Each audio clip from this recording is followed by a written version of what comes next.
tous les systèmes que la vie sème. Les Kik Poissons là, Si tu veux percer tous les mystères, tous les secrets pour te guider. les Kik Poissons là, c'est une famille plutôt sympathique qu'on appelle les Kik quoi. Plus rigolo que les scientifiques, ils m'amusent les Kik quoi. Pourquoi l'avion vole? J'arrive et je t'explique au sol. Il y a le grand-père dans ses avions et la grand-mère et le dragon. Les Kik Poissons là, Il y a même les enfants qui deviendront bien plus savants que leurs parents.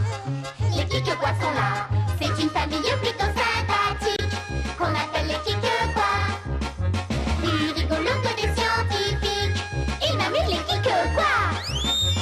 Installe-toi bien dans le fauteuil. Dépêche-toi, c'est l'heure. Tout le monde est arrivé. Ça va bien se commencer. Installe-toi, installe-toi. Les Kik Poissons là. Y a plus de raison de trembler quand le tonnerre est déchaîné, lorsque la mer est démontée, tous ces mystères étranges qui nous paniquent. Pourquoi la mer monte et descend? C'est le plus grandiose des châteaux de sable. Et voilà, je vous présente Fort Victor Kikekwa.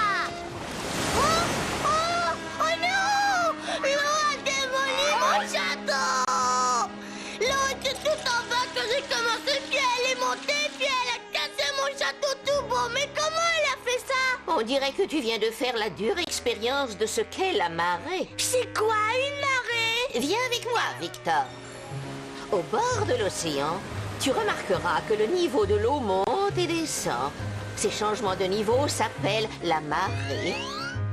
Quand la mer est à son niveau le plus élevé, c'est la marée haute. Quand elle est à son niveau le plus bas, c'est la marée basse. Par jour, il y a 2 marées hautes et 2 marées basses. Bon, bah je préfère ça. J'ai cru que la mer avait quelque chose contre moi. Mais elles sont dues à quoi les marées? C'est simple, mon Victor. C'est la lune qui fait monter et descendre l'eau. Comment elle fait ça? Elle l'aspire avec une balle? Je vois. C'est peut-être pas si simple finalement. Reprenons depuis le début. La Terre attire toute chose vers son noyau. C'est ce qu'on appelle l'attraction terrestre. L'attraction est ce qui permet que toute chose, y compris les océans, reste sur la Terre. Tu imagines ce qui se passerait s'il n'y avait pas d'attraction terrestre? Tout flotterait dans tous les sens. Eh oui, on a de la chance que l'attraction existe.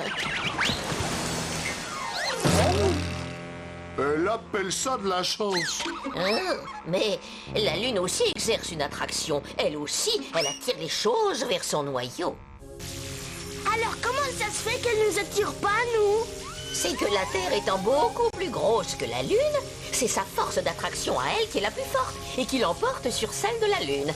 La Lune continue d'exercer une attraction sur la Terre. L'eau de la mer subit son attraction. Quand l'énorme masse des eaux de la mer subit l'attraction de la Lune, elle se gonfle et forme une bosse. C'est la marée haute. Oui, tu as raison. Puis, en décrivant son orbite autour de la Terre, la Lune s'éloigne de cette partie de l'océan et elle cesse d'attirer l'eau vers elle. C'est la marée basse. Et le soleil, il est plus gros que la Terre et que la Lune encore. Il n'exerce pas d'attraction, lui? Bien sûr que si. Le Soleil est beaucoup plus loin de nous que la Lune. Son influence sur les marées est beaucoup plus faible. En revanche, quand le Soleil et la Lune sont alignés, ils exercent une attraction importante. Ça donne des marées beaucoup plus intenses. On les appelle les grandes marées. Informe-toi toujours des horaires des marées. On peut être surpris par l'eau qui monte. Oh, je suis mouillé.